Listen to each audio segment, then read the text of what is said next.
بسم اللہ الرحمن الرحیم۔ السلام علیکم۔ رحیلہ تیسری بار ماں بننے والی تھی اور ساس نے سخت الفاظ میں بتا دیا تھا کہ اب کی بار بیٹی ہوئی تو تجھے طلاق دلوا کر گھر سے باہر کر دوں گی، اور درد زیادہ شروع ہوا تو رحیلہ نے خوف کے مارے کسی کو بتایا بھی نہیں اور خاموشی سے اکیلی گھر سے باہر نکل آئی اور سرکاری ہسپتال گئی تو وہاں تیسری بیٹی نے جنم لیا اور رحیلہ مردہ قدموں سے بچی کو سینے سے لگائے سڑک پر آئی اور رشکے میں بیٹھی اور گھر پہنچ کر کانپتے وجود کے ساتھ اتری، اور اس سے پہلے کہ وہ سیٹ سے بچی کو اٹھاتی اور رشکے والا تیز سپیڈ سے نکل گیا اور میں ڈاکٹر کے سامنے سر جھکا کر بیٹھی ہوئی تھی اور وہ مجھے دیکھتے ہوئے بولی، محترمہ آپ کی طبیعت بالکل ٹھیک نہیں ہے، آپ کا آخری مہینہ چل رہا ہے اور جتنا ہو سکے اپنی حالت کا خیال رکھیں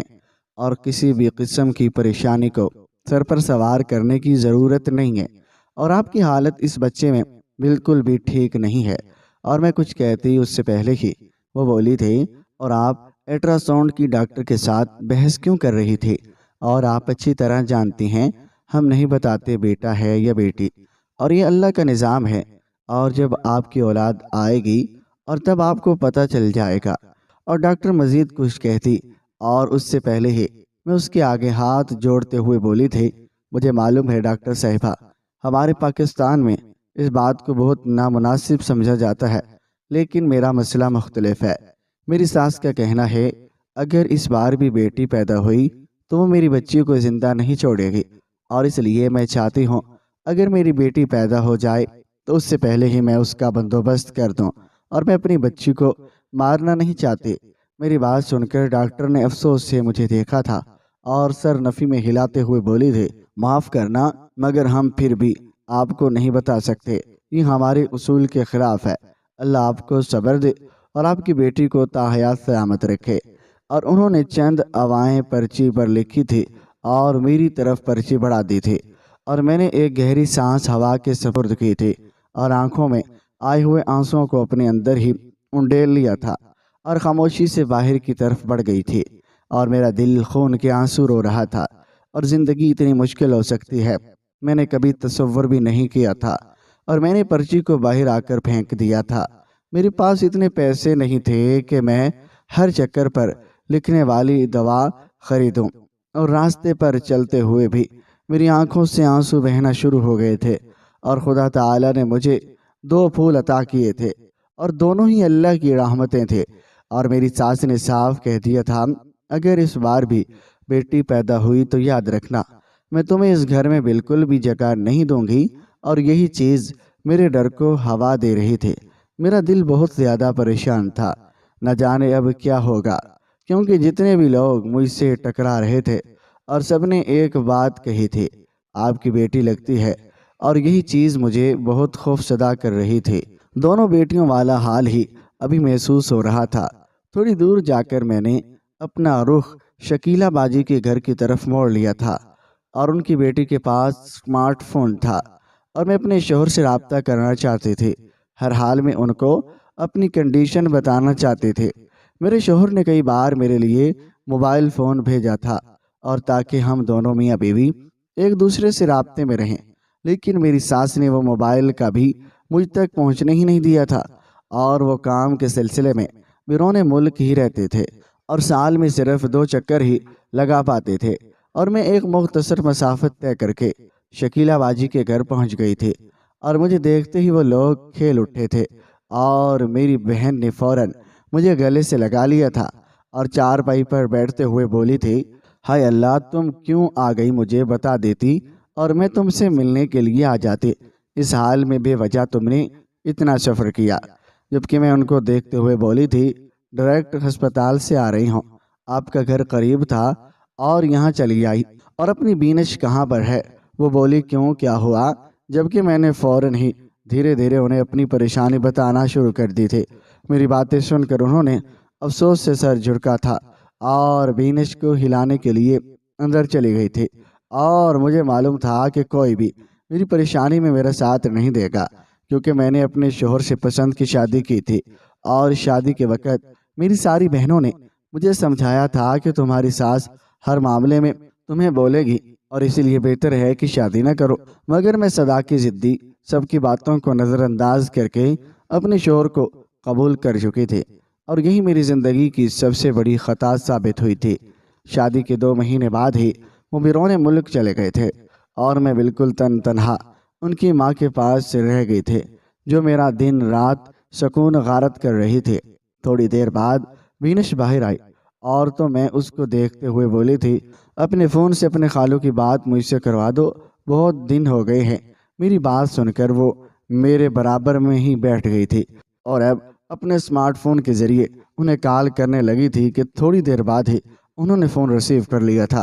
اور ان کی شکل دیکھ کر میری آنکھوں سے بے اختیار آنسو بہنا شروع ہو گئے تھے، اور وہ مجھے دیکھتے ہوئے بولے، کب سے تمہارے فون کا انتظار کر رہا ہوں، اور تمہیں پتہ ہے اماں سے 136 بار بول چکا ہوں، مگر وہ کہتی ہیں کہ تم کوئی کام کر رہی ہو، مصروف ہو کیا، اپنے شوہر کے لیے تمہارے پاس وقت ہی نہیں ہے۔ جبکہ میں انہیں دیکھتے ہوئے بولی تھی، آپ کو ایسا لگتا ہے کہ آپ کا فون کال میں رد کر دوں گی؟ ہسپتال سے پیدل یہاں آئی ہوں صرف آپ سے بات کرنے کے لیے۔ آپ کی ماں مجھے فون ہاتھ لگانے ہی نہیں دیتی، اور رہی کاشف میری طبیعت ٹھیک نہیں ہے، آپ لوٹ آئیں، اور میری حالت بہت خراب ہو رہی ہے۔ ڈاکٹر نے کہا ہے کہ کسی بھی قسم کی پریشانی میں برداشت نہیں کر سکتی، اور آپ کی ماں مجھے ذہنی دباؤ ڈال رہی ہے۔ اگر اس بار بھی بیٹی پیدا ہوئی تو وہ مجھے چھوڑیں گی نہیں۔ میں آپ کے آگے ہاتھ جوڑتی ہوں، خدا کے لیے آپ لوٹ آئیں۔ میری بات سن کر کاشف بولے، دیکھو اتنا زیادہ رونے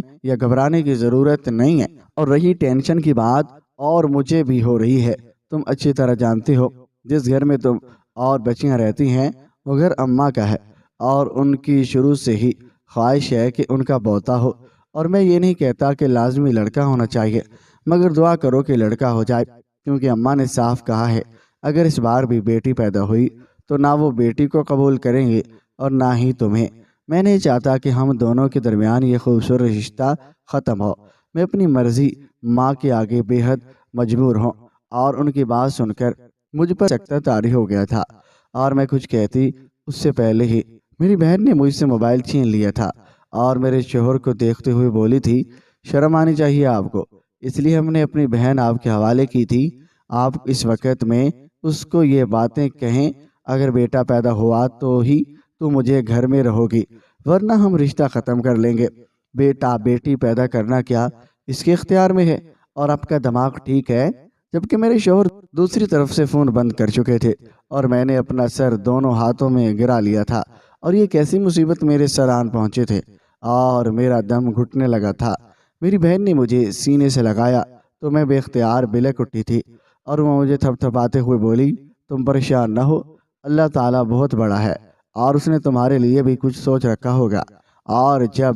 ایک ایسے جانور کو کھانا دے سکتا ہے جو پتھر کے نیچے ہے، اور تو پھر تمہیں کیوں ہارنے دے گا؟ تم حوصلہ رکھو اور اس رب پاک پر بھروسہ رکھو، اور وہ تمہاری مدد ضرور کرے گا۔ اور میں کافی دیر تک اپنی بہن کے سینے سے لگی روتی رہی تھی، اور پھر کھڑی ہو گئی تھی، اور اس نے فوراً مجھے دوبارہ ڈانٹ کر بٹھایا تھا، اور کچھ کھا کر جاؤ۔ لیکن میری بچیاں گھر پر بھوکی تھی، اور میں کسی بھی طرح اپنے حلق سے نوالا نہیں اتار سکتی تھی، اور میں انہیں خدا حافظ بول کر باہر کی طرف بڑھ گئی تھی۔ میرے لبوں پر صرف ایک ہی دعا جاری تھی، یا اللہ میرے پیٹ میں جو بھی بچہ ہے اس کا جنس لڑکا کر دے، کیونکہ میں اپنی اولاد کو اپنی آنکھوں کے سامنے ختم ہوتا ہوا نہیں دیکھ سکتی۔ اگر یہ رشتہ ختم ہو گیا تو میں کہاں جاؤں گی؟ نہ میرا باپ ہے، نہ میری ماں، اور بہنوں کے در پر جانے سے کوئی فائدہ نہیں، کیونکہ 2 دن بعد وہ بھی مجھے رخصت کر دیں گی۔ اور کافی دیر تک میں راستے میں روتی رہی تھی،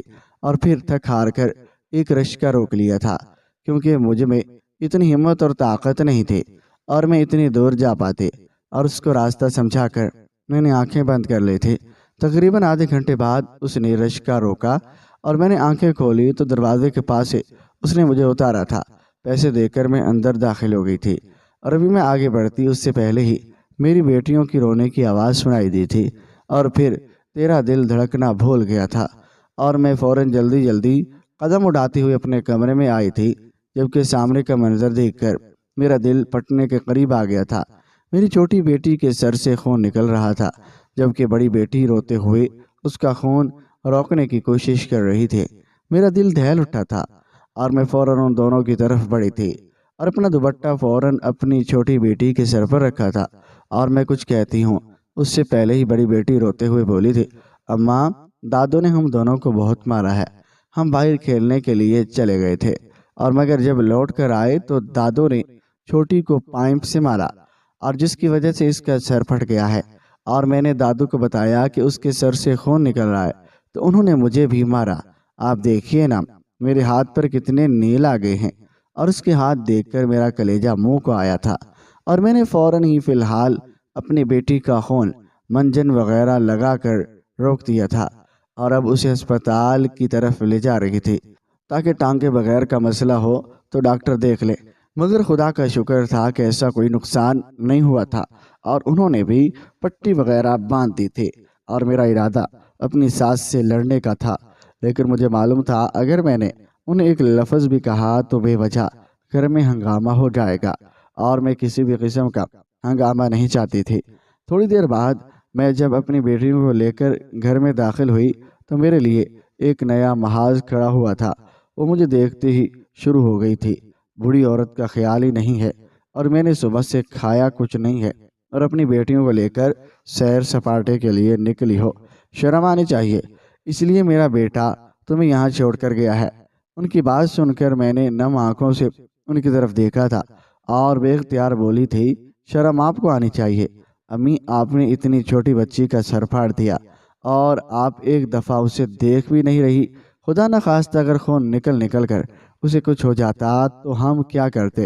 میری بات سن کر وہ بے اختیار بولے تھے، ارے جو ہونا تھا ہو جاتا، اچھا ہی تھا جان چھوڑتی، میرے بچے پر بوجھ ہیں، اور تم تو اپنی ان دونوں لاڈلیوں کو سینے سے لگائے رکھتی ہو، اور تمہاری ان بچیوں کی وجہ سے میرا بیٹا باہر بیٹھا ہوا کما رہا ہے، جبکہ میں بے اختیار بولی تھی، وہ بچہ اب ان کا باپ ہے اور ان کا فرض ہے اور وہ ان کا خیال رکھیں، آپ اس طرح انہیں نہیں مار سکتی۔ میری بات سن کر اچانک ہی وہ میرے قریب آئی تھی اور ایک زوردار تھپڑ میرے منہ پر رسید کرتے ہوئے غضب سے دھاڑ کر بولی تھی، میرا خون ہے، کاٹ کر پھینک دوں گی اور تم مجھے کچھ نہیں کہہ سکتی۔ میرے بیٹے کی بیٹیاں ہیں اور اپنی زبان سنبھال کر اب مجھ سے بات کرنا، سمجھ آئی؟ دفع ہو جاؤ یہاں سے۔ اور ہاں، ڈاکٹر نے کیا بتایا ہے؟ بیٹا ہے نا؟ اور جب کہ میرے دل خوف سے کب کبا اٹھا تھا، میں نے کوئی جواب نہیں دیا تھا، بس اپنی بیٹیوں کو سنبھال کر کمرے کے اندر لے آئی تھی۔ دل بہت زور زور سے دھڑک رہا تھا اور مجھے کچھ سمجھ نہیں آ رہا تھا میں کیا کروں۔ میری ساس کی گاڑی ابھی تک بیٹا اور بیٹی پر ہی اٹکی ہوئی تھی، اور میں دن رات اب اللہ تعالیٰ سے دعا مانگنے لگی تھی، یا رب العالمین مجھے بیٹے عطا کر دے، اور یا اللہ میری زندگی سنوار دے۔ آج بھی تہجد کے وقت میری آنکھ کھل گئی تھی۔ تہجد کی نماز ادا کر کے میں نے بارگاہ الہی میں ہاتھ بلند کیے تھے اور آسمان کی طرف دیکھتے ہوئے تڑپ کر اللہ تعالیٰ سے بولے تھے، اے میرے مولا، اے میرے پاک پروردگار، اے خاتم النبیین کا رب، اے اللہ میاں میری زندگی کو آسان فرما دے اور میری اولاد کو اپنی حفظ و امان میں رکھ، اور یا اللہ میری زندگی بہت مشکل میں آ گئی ہے، اور یا اللہ مجھے بیٹا عطا کر دے، یا رب العالمین مجھے اپنی نعمت سے نواز دے۔ کافی دیر تک میں اللہ تعالیٰ کے سامنے گڑ گڑا کر بیٹے کی دعائیں مانگتے رہی تھے، اور پھر تھک ہار کر وہی جائے نماز پر سر رکھ کر سو گئی تھی، اور وقت اور تیزی سے گزرتا جا رہا تھا۔ میری ساس کا دباؤ مجھ پر دن بدن بڑھتا جا رہا تھا، مجھے بیٹا چاہیے، اور کچھ بھی ہو جائے اگر تم نے مجھے بیٹا نہیں دیا تو میں تمہارا حال برا کر دوں گی۔ اور ان کی یہ بات میرا سکون غارت کر رہی تھی، اور میں نے کئی بار اپنے شوہر سے دوبارہ بات کرنے کی کوشش کی تھی، لیکن شکیلہ باجی کے گھر دوبارہ جانا ہی نہیں ہوا تھا، اور ایک دو بار میں نے ڈرتے ڈرتے اپنی ساس سے اپنے شوہر سے بات کرنے کا مطالبہ کیا تھا، اور انہوں نے بنا توقف کے مجھے جھاڑ دیا تھا۔ دفع ہو جو یہاں سے۔ میرا بیٹا بتا رہا تھا کہ کس طرح تم نے اپنی بہن سے اسے ذلیل کروایا ہے۔ اچھا یہ ہے کہ وہ تم سے دور ہے، ورنہ یہاں ہوتا تو تمہاری چمڑی ادھیڑ دیتا۔ اور میں انہیں دیکھتی رہ گئی تھی۔ وقت اور تیزی سے گزرتا جا رہا تھا، میری حالت اب خراب ہونا شروع ہو گئی تھی، مجھے وقت بہت قریب لگ رہا تھا، ایسا لگتا تھا کہ جیسے کوئی میری ڈلیوری گھر ہی ہو جائے گی، اور میں اپنی کنڈیشن کسی کو بھی نہیں بتا پا رہی تھی۔ نہ جانے کیوں میرا دل بار بار مجھے ایک ہی چیز کی گواہی دے رہا تھا کہ رب العالمین نے مجھے بیٹی سے ہی نوازنا ہے، اور یہی ایک بات میرا خون نچوڑ رہی تھی، اور وقت اور تیزی سے گزرتا جا رہا تھا، اور میری حالت مزید پیچیدہ ہو گئی تھی، اور میں درد سے تڑپی ہوئی باہر آئی تھی، اور ایک لمحے کے لیے دل کیا کہ اپنی ساس کو اپنی حالت کے بارے میں بتا دوں، مگر پھر میرا دل یہ سوچ کر ڈر گیا تھا اگر بیٹی پیدا ہو گئی تو یہ ہسپتال میں ہی اسے ختم کر دیں گے، اور میں اپنا بچہ کسی قیمت پر بھی کھونا نہیں چاہتی تھی، اور میں گھر سے فوراً ہی باہر نکل آئی تھی اور سیدھا سرکاری ہسپتال کا نام بتا کر بیٹھ گئی، اور میرا دل مسلسل ایک ہی بات کی گردان کیے جا رہا تھا، ابھی شکیلہ باجی کے چلتے ہیں اور شوہر کو آگاہ کر دیتے ہیں، لیکن درد اتنا تھا کہ میں نے چپ چاپ رہنے میں عافیت جانی تھی، اور ایک لمبی مسافت طے کر کے میں ہسپتال پہنچ گئی تھی، اور پیسے وغیرہ دے کر میں اندر داخل ہوئی تو میری حالت مزید پیچیدہ ہو گئی تھی،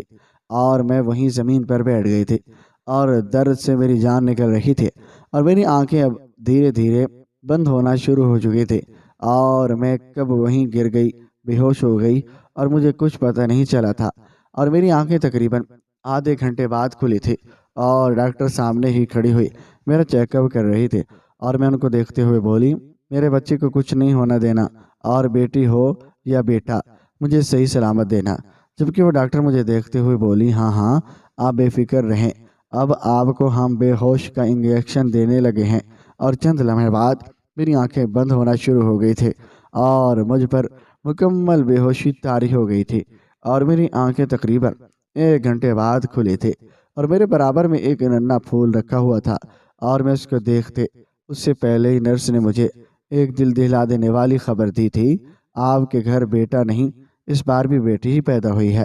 اور یہ خبر نہیں بلکہ موت کا پروانہ تھا۔ میں چند لمحے تک اس نرس کو دیکھتی رہی تھی، اور پھر میری نظر بے اختیار اپنی معصوم سی بچی پر گئی تھی، اور میں نظریں ہٹانا بھول گئی تھی،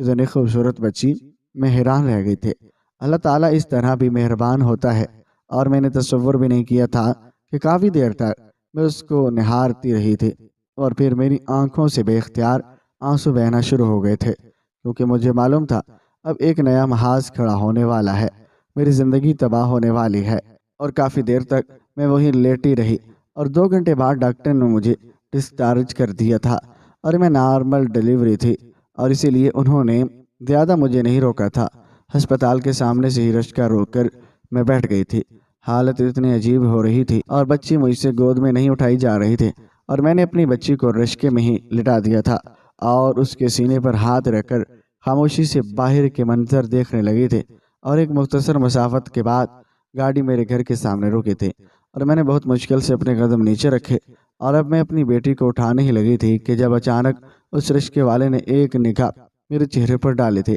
اور بے اختیار بولا، معاف کرنا باجی، لیکن مجھے اس کی بہت ضرورت ہے۔ یہ کہتے ہی رشکہ ہواؤں سے باتیں کرتے ہوئے میرے سامنے سے اڑ چکا تھا، جبکہ میں بے یقین نظروں سے سامنے کا منظر دیکھ رہی تھی، اور میں بے اختیار پیچھے کو دوڑی تھی، لیکن وہ رشکہ میری پہنچ سے دور ہو گیا تھا، اور میری خریدی چلا رہی تھی، لوگ میرے پاس جمع ہو چکے تھے، لیکن اس رشکے کو کوئی پکڑ نہیں پایا تھا۔ یہ میرے ساتھ ہوا کیا تھا، اور مجھے کچھ سمجھ نہیں آ رہا تھا، ایسا لگتا تھا کہ جیسے زمین پھٹ چکی ہے، اور میری چیخ چلانے کی وجہ سے میری ساس، میری بچیاں سب گھر سے باہر آ گئے تھے، اور میں اپنی ساس کو دیکھتے ہوئے رو کر بولی تھی، ختم ہو گئی میری بچی، آپ کی وجہ سے اغوا ہو گئی ہے، اور پہلی آپ نے اتنی ہائے ہائے مچائی ہوئی تھی، اور دیکھیں کیا ہوا۔ جبکہ وہ مجھے دیکھتے ہوئے بولی تھی، ارے کیا ہو گیا ہے، اتنا شور کس بات کا ہے، جبکہ میں روتے ہوئے انہیں تمام باتیں بتا چکے تھے، اور انہوں نے بھی بے اختیار منہ پر ہاتھ رکھ دیا تھا، اور چند لمحوں بعد وہ مجھے سنبھال کر اندر لے گئی تھے، اور میرا حال بہت برا ہو رہا تھا۔ اور ایک ماں کی حالت کیسے ہو سکتی ہے جب اس کی اولاد پیدا ہوتے ہی اس سے چھین لی جائے۔ وقت اور تیزی سے گزرتا جا رہا تھا، میری ساس نے مجھے شروع میں ہی کچھ نہیں کہا تھا، لیکن بعد میں لان تان کی تھی، اور اچھا ہی ہوا عذاب سے جان چھوٹ گئی، اور بے وجہ میرے بچے پر تیسرا بوجھ بھی آ جاتا۔ وقت اور تیزی سے گزرتا جا رہا تھا، خدا کی کرنی ایسی ہوئی کہ میں دوبارہ کبھی ماں بن ہی نہیں سکی تھی، اور 2 سال بعد میرے شوہر ہمیشہ ہمیشہ کے لیے پاکستان واپس لوٹ آئے تھے۔ تقریباً 5 سال بعد میری ساس کا انتقال ہو گیا تھا، اور اب صرف میں، میری بچیاں اور میرے شوہر ہی رہ گئے تھے۔ زندگی میں اب تھوڑی راحت آ گئی تھی، اور اکثر شوہر لڑکیوں سے جھجلا جاتے تھے، اور کاش کہ میرا بیٹا ہوتا جو میرا بازو بنتا، مگر انہیں کیا معلوم اگر بیٹیوں کو بھی اتنی ہی عزت اور احترام دیا جائے تو وہ بھی بازو بننے کی صلاحیت رکھتی ہیں۔ آج معمول کا ہی دن تھا اور میں اور میرے شوہر برآمدے میں ہی بیٹھے ہوئے تھے جب اچانک گھر کا دروازہ بجا اور ایک نظر اپنی بیٹیوں اور اپنے شوہر پر ڈال کر دروازے کی طرف بڑھ گئے تھے،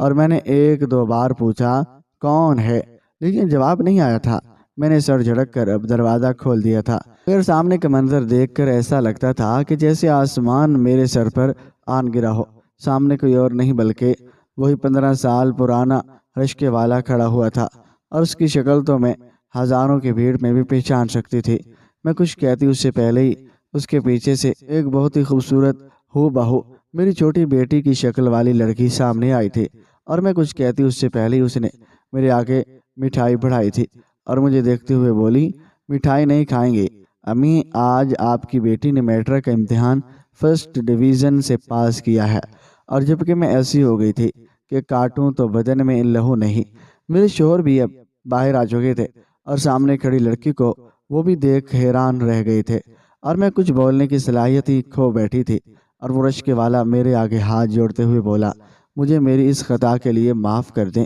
میں جانتا ہوں میں نے بہت زیادہ کیا تھا، لیکن میں بے بس ہو گیا تھا۔ میری بیوی کو اولاد نہیں ہو رہی تھی، میری شادی کو پورے 10 سال گزر گئے تھے، اور آپ کی بیٹی کو دیکھ کر میری نیت خراب ہو گئی تھی۔ خدا کی قسم آپ اپنی بیٹی سے پوچھ سکتی ہیں ہم اسے کیسے لاڈ اور سکون میں رکھتے ہیں، اور اس کی بدولت میں نے اتنے رشکے خرید لیے ہیں کہ اب میں سب کو کرائے پر دیتا ہوں۔ آپ کی بیٹی نے میرے گھر خوشیوں سے بھر دیا ہے، اور آج جب اس نے زندگی کی سب سے بڑی خوشی حاصل کی تو میں نے اسے سچ بتا دیا کہ ہم اس کے سگے ماں باپ نہیں ہیں، بلکہ ہم نے اسے چوری کیا تھا، اور اس نے اسی پل مجھ سے ضد کی تھی کہ وہ اپنی سگی ماں سے ملاقات کرنا چاہتی ہے اور اپنی یہ خوشی ان کے سامنے منانا چاہتی ہے۔ اور میں نے ایک نگاہ اپنی بچی کے پورے لباس پر ڈالی تھی، اور اس کی ایک ایک چیز اس بات کی گواہی چیخ چیخ کر دے رہی تھی کہ وہ واقعی عیش بھری زندگی گزار رہی ہے۔ اور جبکہ لمحے کے بعد میں نے اسے سنبھل کر اپنے گلے سے لگا لیا تھا، ایسا لگتا تھا کہ جیسے کئی سال بعد چلتے سینے پر ٹھنڈی بوار پڑی ہو، اور بیٹا ہو یا بیٹی، اولاد سب کی سانجھی ہوتی ہے۔ کافی دیر تک میں اس کو اپنے گلے سے لگائے کھڑی رہی تھی، اور میں اس کو نہیں بھیجنا چاہتے تھے، مگر اب ایسا ممکن نہیں تھا۔ وہ ہماری نہیں بلکہ ان کی عادی ہو گئی تھی، اور وہ اپنی بہنوں سے بھی بہت خوش دلی سے ملی تھی۔ میرے شوہر کو بھی اس نے باپ بول کر ہی گلے سے لگایا تھا، جبکہ ہم دونوں میاں بیوی ہی عجیب کیفیت میں مبتلا ہو گئے تھے۔ 2 گھنٹے بعد وہ چلی گئی تھی، اور ایسا لگتا تھا کہ جیسے ہمارے گھر کی پوری رونق ہی لے کر جا چکی ہو۔ اور بے شک سب سے چھوٹی اولاد ہی گھر کی رونق ہوتی ہے، اور اس بات کا اندازہ ہم دونوں میاں بیوی کو بخوبی ہو گیا تھا۔ اور اس رات میرے شوہر بہت روئے تھے،